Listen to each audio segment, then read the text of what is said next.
কিন্তু আগামী দিনে একটা আমাদের যে এমএসএ গ্রাউন্ডে সবচেয়ে বড় গ্রাউন্ড আছে এমএসএ টাউনের ভিতরে, আর টাউনের ভিতরে কিন্তু কাড়া লড়াই করে দেখাবো, সেটা আপনারা আমি আগামী যে নির্বাচনে আমাদের 3 তারিখে আমি নমিনেশন দিব, আপনাদেরকে বলছি প্রত্যেক গাঁয়ে যেন একটা গাড়ি আছে আর 50টা মাথা কাটা, কিন্তু ওরা নাম দেখ না, নাম যেহেতু কারা কিন্তু আটকাতে পারবে না। এখন কথা হচ্ছে কারা থাকবে, আর আমি কারা ঠিক কিন্তু নমিনেশন দিব।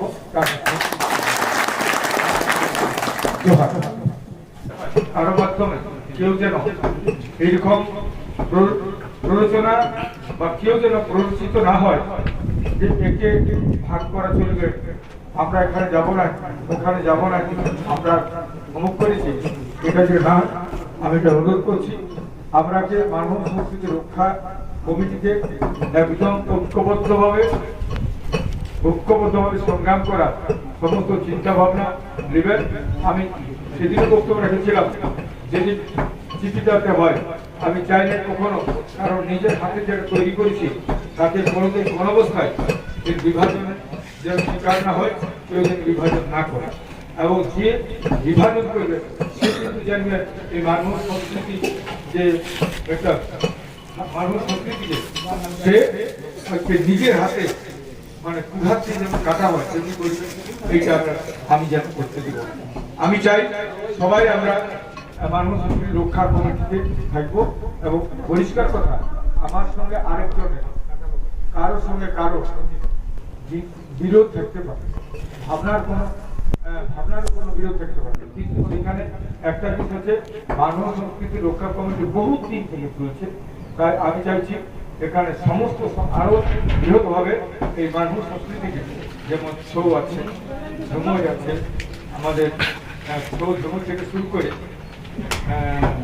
নাটুয়া নাচ আছে, নাসি নাচ আছে, আমাদের করম আছে, টুসু আছে, গীতা আছে, আমাদের গদনা আছে, প্রত্যেকটা সংস্কৃতিকে আমরা তুলে ধরবো এবং সেটা সংরক্ষণ কি করে করবো সরকার, তার জন্য সরকারের সঙ্গে আমাদের আন্দোলন ছিল।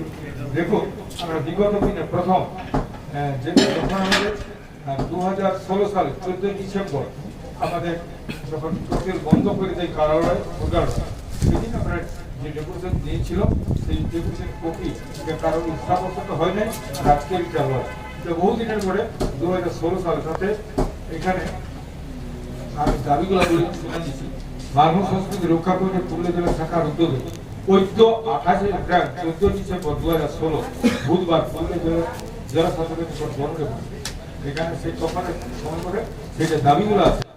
মানভূম নামটি একটি স্বতন্ত্র অস্তিত্ব ও স্বতন্ত্র দাবি সত্তা, তাই মানভূমের স্বাভিমান রক্ষায় পুরুলিয়া জেলার নাম মানভূম জেলার নামে নামকরণ করতে হবে। এক নম্বর। 2 নম্বর হচ্ছে মানভূমের নিজস্ব অন্যতম সংস্কৃতি কারালয়কে পুলিশ প্রশাসন দিয়ে বন্দনা করে লড়াইয়ের জন্য স্বীকৃতি দিতে হবে।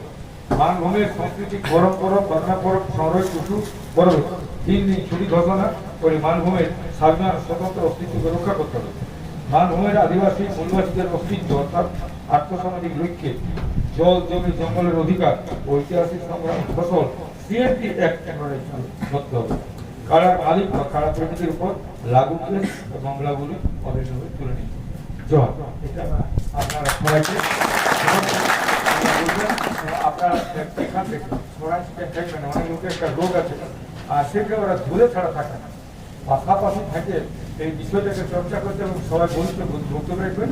এবং আগামী নির্বাচনে অজিত মাহাতো লড়াই করছে, এই লড়াইয়ের জন্য আপনাদের জাতি, বন্ধু, বান্ধব, ভাইয়া, আপুর, কুটুম যে যেখানে আছে অজিত মাহাতোকে জিতাবার চেষ্টা করুন। আর পরিষ্কার কথা, অজিত মাহাতো জিতে গেলে আজকে যে বহিরাগত লোকরা এখানে চাকরি বাকরি থেকে সমস্ত লুটে নিতে আছে, এটার বিরুদ্ধে তো বিশাল লড়াই।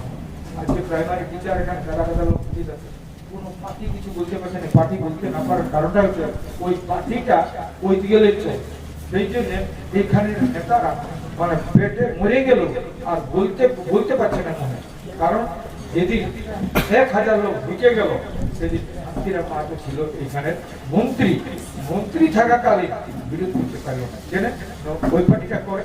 তো সেই জন্য আমি বলছি যে এখানে আর বিজেপি যখন ছিল, আজকে যে সবচেয়ে বড় নেতা তার নাম হচ্ছে শুভেন্দু অধিকারী, আর শুভেন্দু অধিকারী ছিল তখন ও ছিল মন্ত্রী। তাহলে চিন্তা করে তখন কি বুঝে না যে একটা জেলাকে টোটাল জেলাটাকে বঞ্চিত করে আর বাইরের লোক ঢুকাচ্ছে, কোটাটাই বাইরের লোক ছিল। আর 1 বছরের মধ্যে 1-1.5 বছরের মধ্যে সব লোক চলে গেল ঘুরে।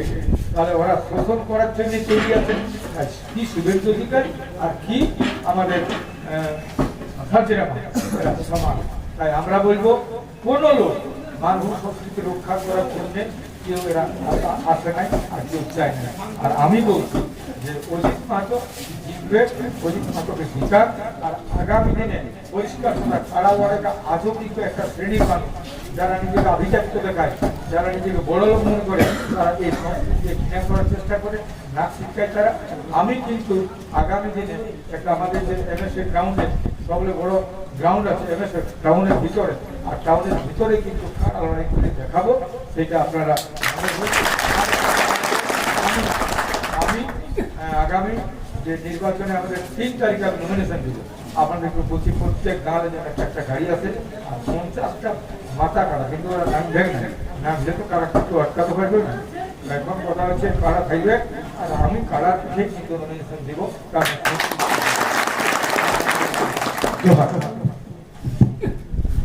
বিরাট ব্যাপার হয়ে যাবে।